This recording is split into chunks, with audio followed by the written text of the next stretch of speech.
Une des menaces majeures sur de nombreux volcans provient des torrents et des coulées de boue volcaniques. Les lahares. Les lahares sont plus destructeurs qu'une rivière en crue car ils contiennent de grandes quantités de boue et de débris. Les blocs de roches transportés par les lahares sont parfois de la taille d'une voiture. Ils se forment très rapidement et dévalent les flancs du volcan à grande vitesse en empruntant les vallées. Plusieurs lahares peuvent suivre le même chemin dans un court intervalle de temps.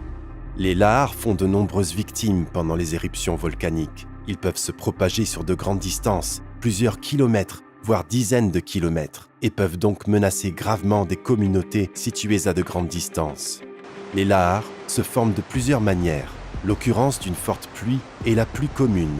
Une éruption peut recouvrir les flancs d'un volcan de roches non consolidées et de cendres volcaniques.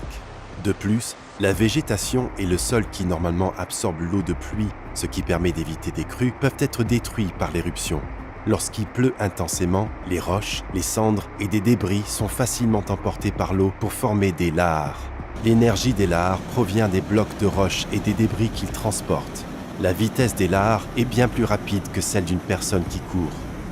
Certains volcans sont recouverts de glaciers, de glace et de neige. L'éruption de roches incandescentes peut faire fondre la glace et la neige rapidement et former soudainement d'énormes volumes d'eau qui vont former des lahares.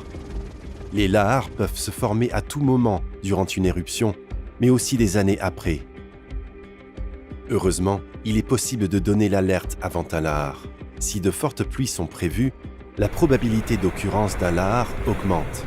L'évacuation est la seule option possible pour les zones menacées. S'il n'y a pas suffisamment de temps pour évacuer, les personnes exposées peuvent se protéger en quittant immédiatement le fond des vallées pour se réfugier en hauteur. Se réfugier dans des bâtiments est dangereux car les lahares peuvent détruire les bâtiments et les inonder. Malgré tout, sans autre alternative, les étages supérieurs d'un bâtiment résistant peuvent offrir une certaine protection.